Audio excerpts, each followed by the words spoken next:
कहानी है आर्यन और उसकी पत्नी प्रिया की, जो एक छोटे से शहर नैनापुर में एक साधारण से घर में रहते थे। आर्यन एक प्राइवेट कंपनी में काम करता था और प्रिया घर संभालती थी। उनके दो बच्चे थे, एक बेटा आदित्य और एक बेटी आदिति। आर्यन और प्रिया हमेशा आदित्य को ही प्यार और तवज्जो देते थे। आदिति पर उनका ध्यान बहुत कम रहता था।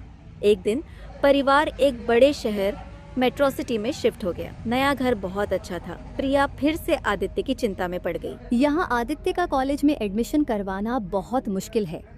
अच्छे कॉलेज में दान देने के लिए भी बहुत पैसे चाहिए। तुम चिंता मत करो, मैं जल्दी से आदित्य की कॉलेज में एडमिशन करवा लूंगा। पापा, मैं भी तो पढ़ना चाहती हूँ, मेरा भी किसी कॉलेज में एडमिशन करा दो। तुम्हारी पढ़ाई का खर्चा उठाना मेरे लिए मुश्किल है। तुम्हें पढ़ लिख कर क्या करना है, घर का काम सीखो, समझी? आदिति बहुत रोई, लेकिन किसी ने उसकी एक न सुनी। दिनों बाद आदित्य का एक अच्छे कॉलेज में एडमिशन हो गया। एक सुबह वह तैयार होकर निकल ही रहा था कि आदिति उसके कमरे में आई। तुम्हारा कॉलेज कितना सुंदर है ना? प्रोफेसर कितने अच्छे होंगे। चुप रहो, पापा मुश्किल से मेरी फीस भर पा रहे हैं। तुम्हारी पढ़ाई का खर्चा कहाँ से आएगा? यहाँ से निकलो और मम्मी से शिकायत करने की कोशिश भी मत करना, नहीं तो तुम्हें पता ही है मम्मी तुम्हारा क्या हाल करेंगी। तभी प्रिया आ गई। इतनी देर हो गई आदित्य, जल्दी करो, कॉलेज की बस निकल जाएगी। आदित्य कॉलेज के लिए निकल जाता है। आदित्य का पूरा दिन घर के कामों में बीतता। उसे कॉलेज जाने का दुख होता, पर वह कुछ कर नहीं सकती थी। एक रात उसे नींद नहीं आ रही थी। वह खिड़की से बाहर की ठंडी हवा का आनंद लेने लगी। तभी उसे कहीं से पढ़ाने की आवाज सुनाई दी। उसने गौर से सुना तो लगा जैसे कोई प्रोफेसर छात्रों को पढ़ा रहा है। अच्छा, ये आवाज यहाँ से आ रही है, पर इतनी रात में मुझे जाकर देखना चाहिए। बिना डरे वह चुपचाप घर से निकल पड़ी और उस इमारत के पास पहुंची। इमारत के बाहर एक पुराना सा बोर्ड लगा था, नाइट कॉलेज। अंदर अजीब सी शक्ल की एक चुड़ैल खड़ी थी। तुम्हारी क्लास कब से शुरू हो गई है? चलो जल्दी जाओ और कभी लेट मत आना। पर मैं तो यहाँ पहली बार आई हूँ। कोई बात नहीं, जल्दी से क्लासरूम में बैठो। आदिति ऊपर गई तो वहाँ एक मैडम हाथ में फाइल लेकर घूम रही थी। चलो जल्दी जाओ क्लास में, वरना मैम बहुत गुस्सा करेंगी। परिचय बाद में करना, चलो जल्दी से क्लासरूम में बैठो।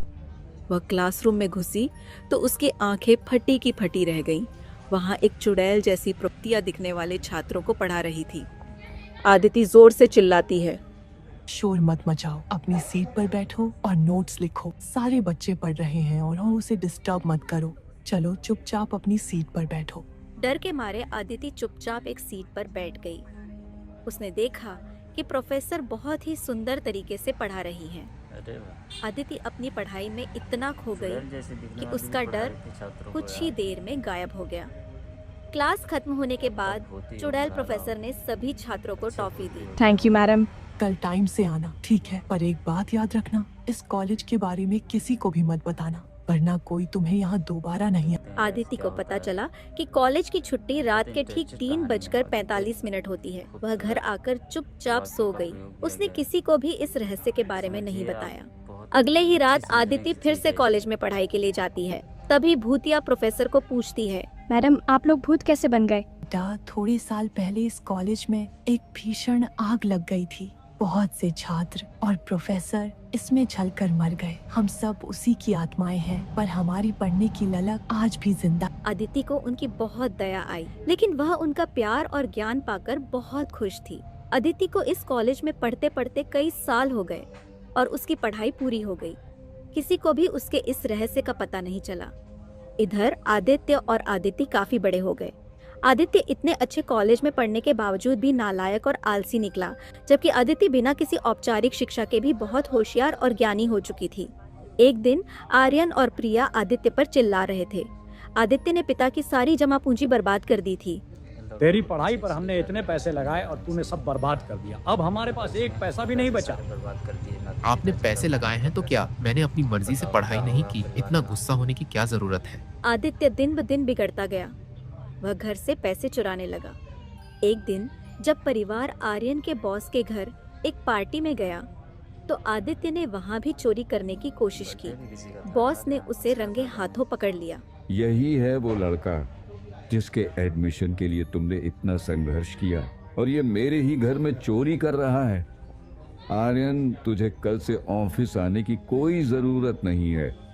मैं चोर लुटेरे नहीं रख सकता। बॉस ने आर्यन को नौकरी से निकाल दिया।